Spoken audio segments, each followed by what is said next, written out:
What's up mga ipak? Breezy here.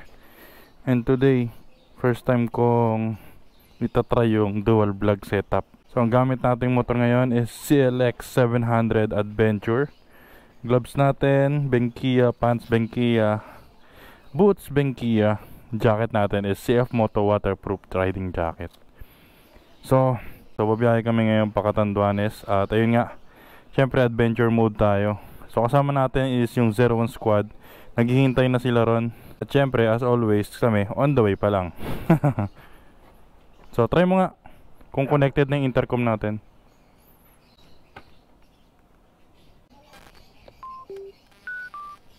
Check, check. Mic. Mic. Low. Hello. Ayo, yan, malakas sa akin. So mamaya i-detalye ko yung mga basic na alam ko regarding sa motor na to. So first time natin may experience itong motor. At ayun nga, first time din natin sasali ng Motorista Challenge.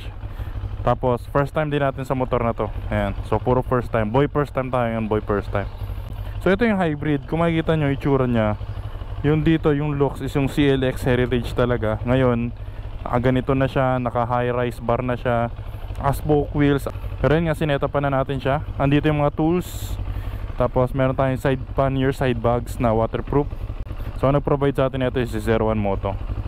So yun nga, nasa alright to. Tara. Yeah. Tulungan mo muna ako sa bag. Tutulungan pa ba kita sa bag? Ikot ko lang to.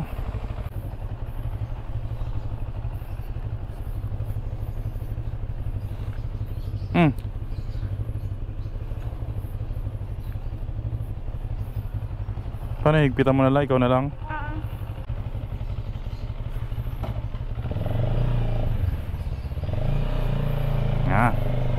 So first road trip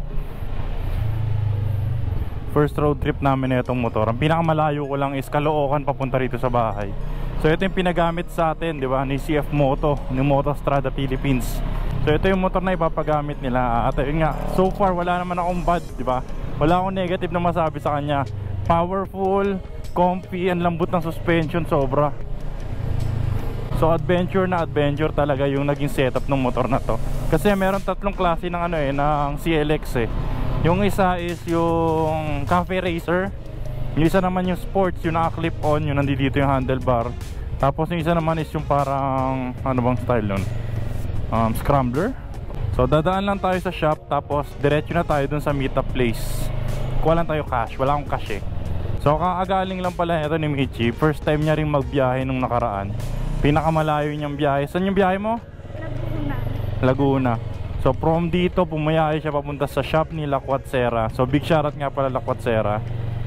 So scooter siya, mag-isa solo. At yes, may lisensya po siya, hindi po siya illegal alien. Dito na nga tayo guys sa shop. Kuha lang tayo ng budget. So yung intercom na gamit namin is Jabber Duo. Kaya yan, makikita nyo, klarong klaro. Ano talaga siya, made for back ride talaga siya. Hindi siya yung rider to rider na yung ganyan, parang motor sa motor. Kasi konti lang yung range niya. Pero pwede rin siya as rider to rider. Konti lang ang range. Kung talagang dikit lang kayo ng rider, pwede to rider to rider. Malayo. Pero pwede rin siguro kung ganun yung range. Pero sa akin advisable ko pag ganung kalayo is yung advisable para sa mga business. Yung mga nag-iwan. Lo. So ayun yung scooter niya. Ay, sa may scooter mo. Ayun yung ginamit niyang scooter. Ayan. Binangga mo eh, tapos tinumba mo eh. So gusto nyo makita yung footage, ito papasok ko yung footage kung paano siya dumating sa shop nila Laquatsera. Ayan yung footage.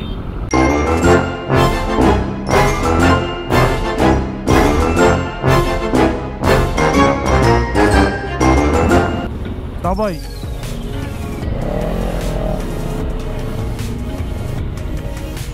So biyahe na tayo papunta doon sa meetup place, which is SLEX KM44. So sana hindi tayo late na late. Pa VIP late lang, pero hindi yung late na late.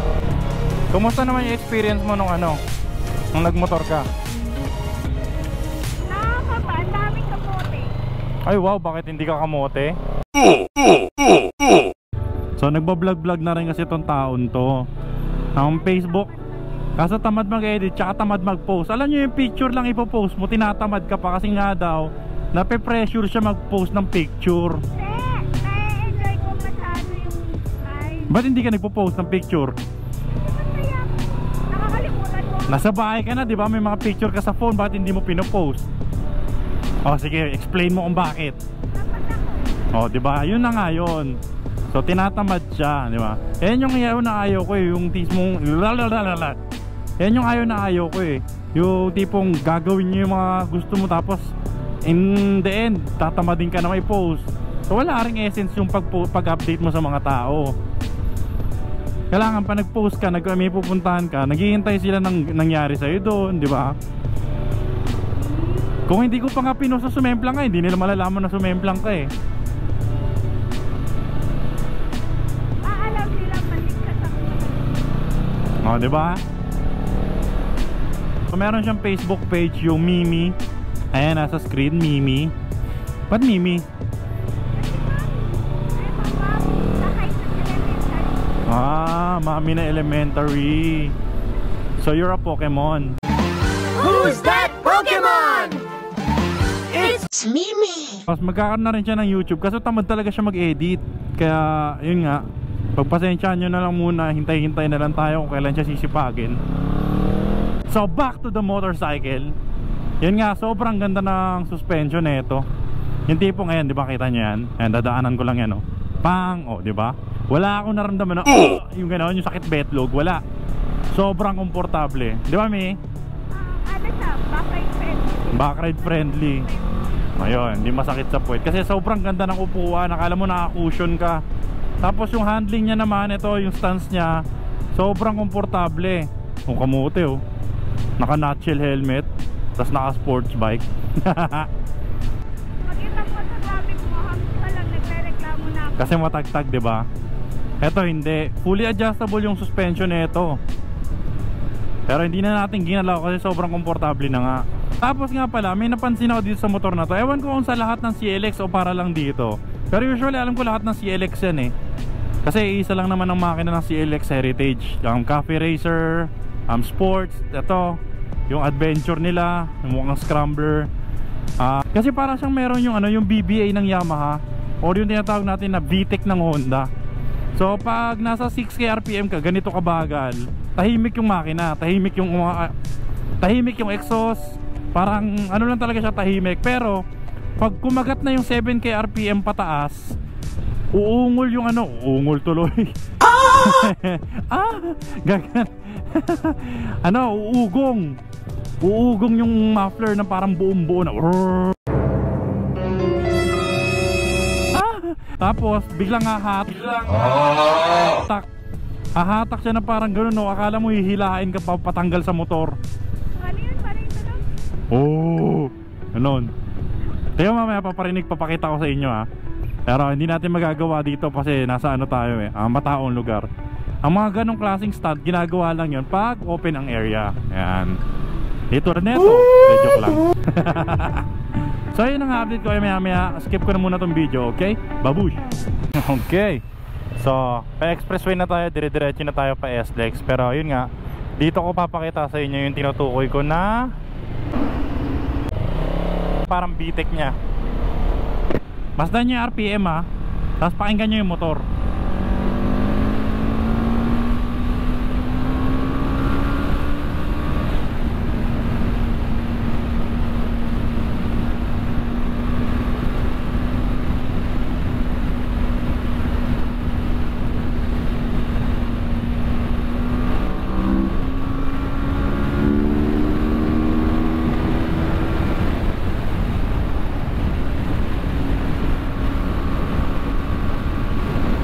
Rinig nyo yun, yung parang oo. Oo.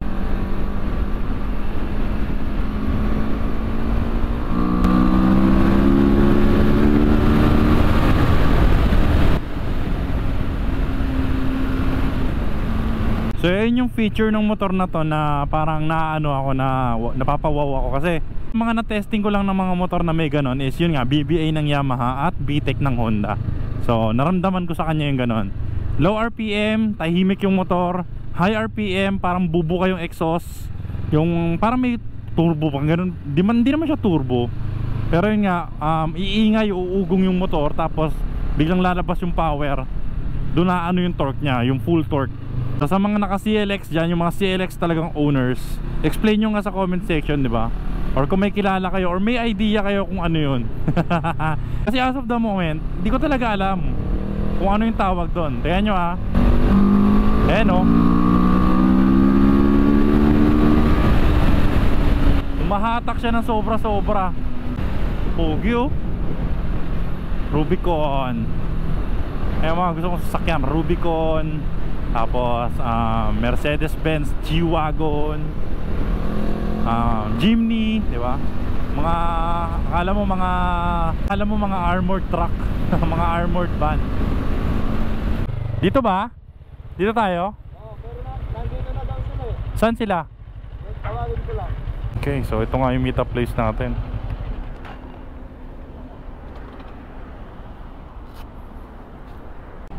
Okay. So mali kami na petrol na pinuntahan. Malayo-layo pa pala. KM44 pala. So babiyahe muna kami. Sige, dito na ako. Bye bye. Let's go. Mali tayo na pinuntahan.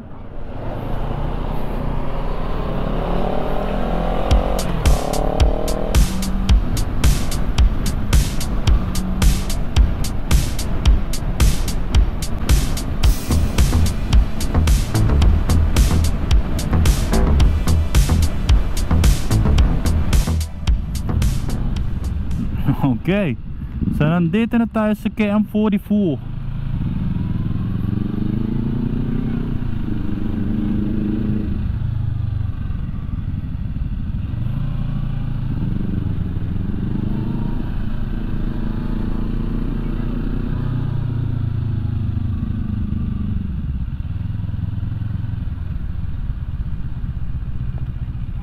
Oh, putang ina, bubunot.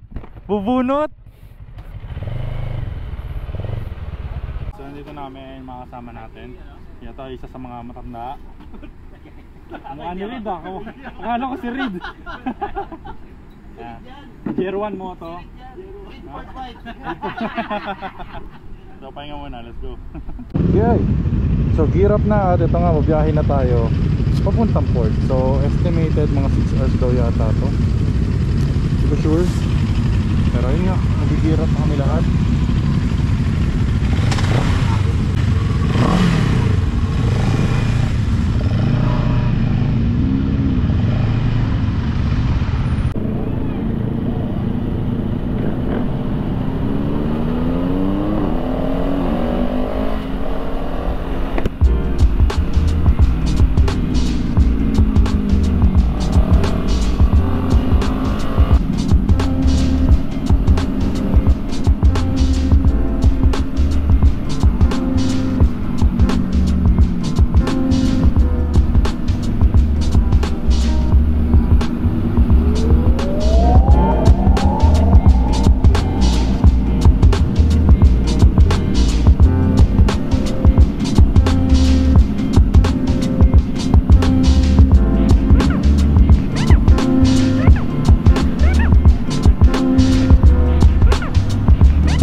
Yo.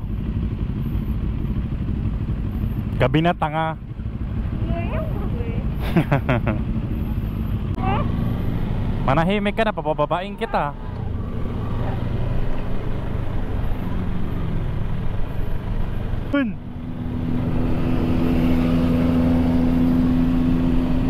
Let there be light. Ano yan mga kamag-anak ni Meral? Maliwalag ang buhay. So ngayon mga bata, babiyahe na tayo.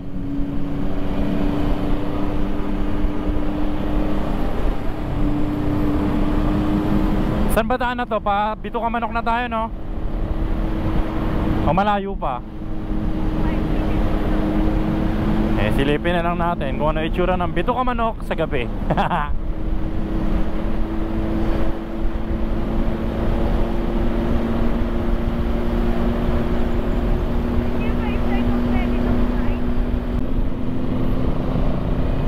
Let's go! So yun, from Imus, gaya nga nasabi ko, grabe na yung butas dito ah. So from Imus, 5 kilometers. From Imus, 5 liters lang ang nawala dito sa tangke. So estimate natin yun kung ilan yun. Ilan nga ba yun?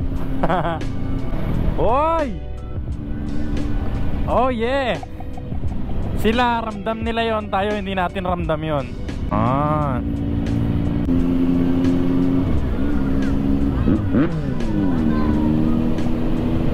Crit ng mga bata, bomba-bomba oh. Ayoko mauna kasi wala akong ilaw. Hindi ako pwedeng mauna kasi wala akong ilaw. Putang inang dilim. Gago kayo mauna, bala kayo dyan. Ang dilim. Oh, ito na yun. Sa Bito ka Manok na tayo. Buntot lang ako kay Archie.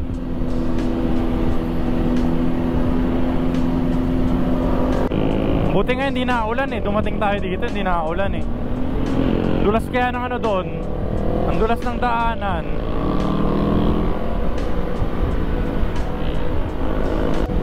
Sheesh!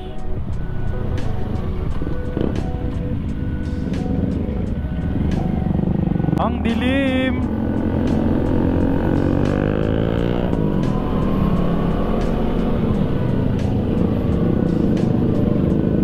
Oh my God.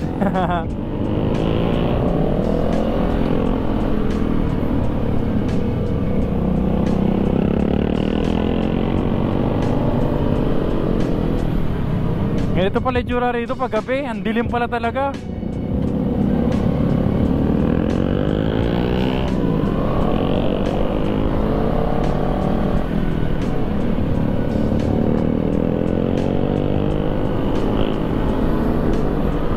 Ayan na. So nalampasan na natin yung Bito ka Manok. Ngayon ano ba ang lugar na to? Hindi ko alam kung saan kami. Basta kakain na yata kami yung stopover na gagawin namin. So tuloy-tuloy lang tayo. O, gutom ka na ba? Gutom ka na?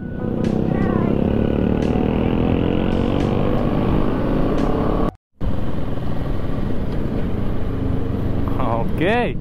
So malapit na tayo sa kakainan natin, which is yung Daps.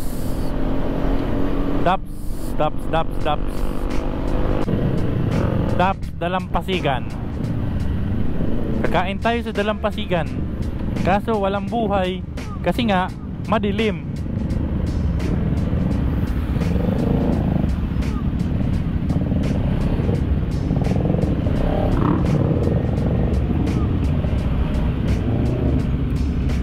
Diputal.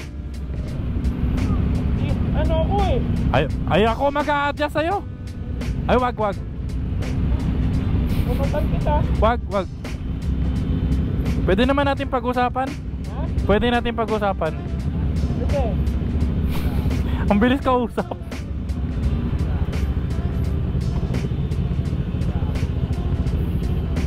Ayan, so nandito na tayo sa Daps at dito tayo kakain. Dito tayo magpapahinga. Dito tayo. Ano ba, hindi ka ba kasya? Ano Kung magkasa, pinilit ko yung motor mo dyan. Punutan kita talaga. Wag. Okay. So tapos na kami lumamon at ito nga, ride na ulit. So sana hindi sumipa yung antok ko kasi busog ako. Hindi ko alam kung ba't ako nagpakabusog, pero gusto ko kasing mabusog.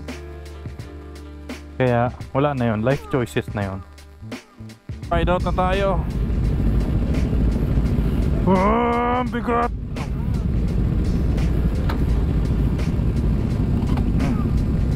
Hindi pala mabigat, may nakaharang palang bato.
Okay, so babiyahin na tayo. Ready ka na ba? Kaya nga. Ready ka na nga ba? Huwag kang matutulog ha. Pag natulog ka, laglag kita. Manalaglag ka dito, di kita papulutin.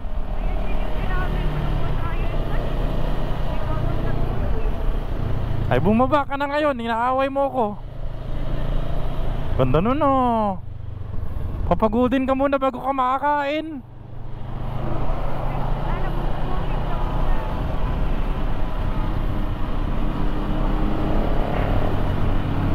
Let's go!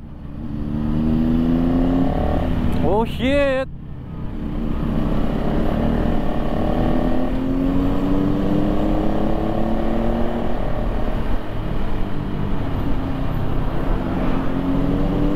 Okay.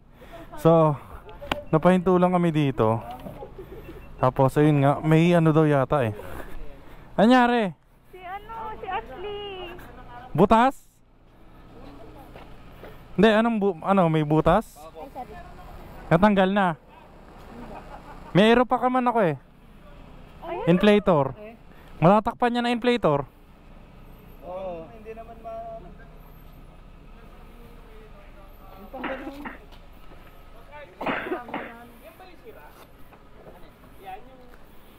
Tingnan natin kung ano na inflator to. Alam mo ba, nasa problema mo, may aeropack dyan. Alam ba sino ang gumawa ng aeropack? Sino? Kayo pa! Walang magme-mekaniko niyan. Saan na? Hindi kompleto ang biyahe pag walang Aberya. Okay. may na-plan. Nasaan na? Ito, atras. Gilid. Hindi nga kasi yan, kailangan nakababa. May pako ba? Nasaan? May kahoy pa nga eh. Ayan na. Yan ba?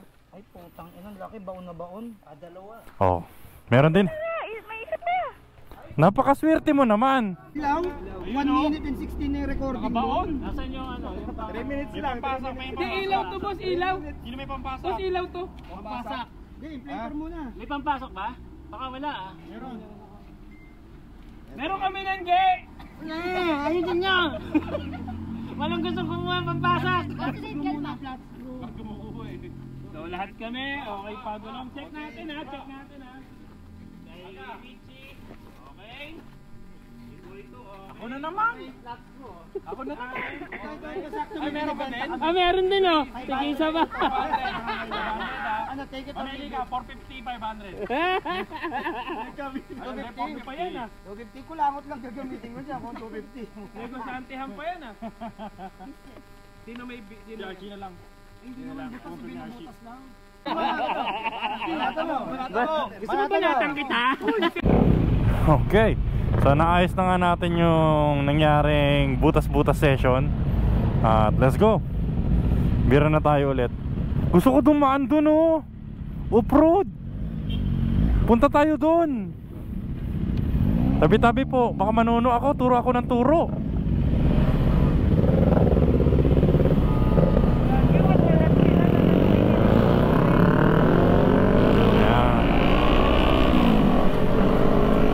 So nagkaroon lang tayo ng konting aberya pero tuloy ang laban. Let's go!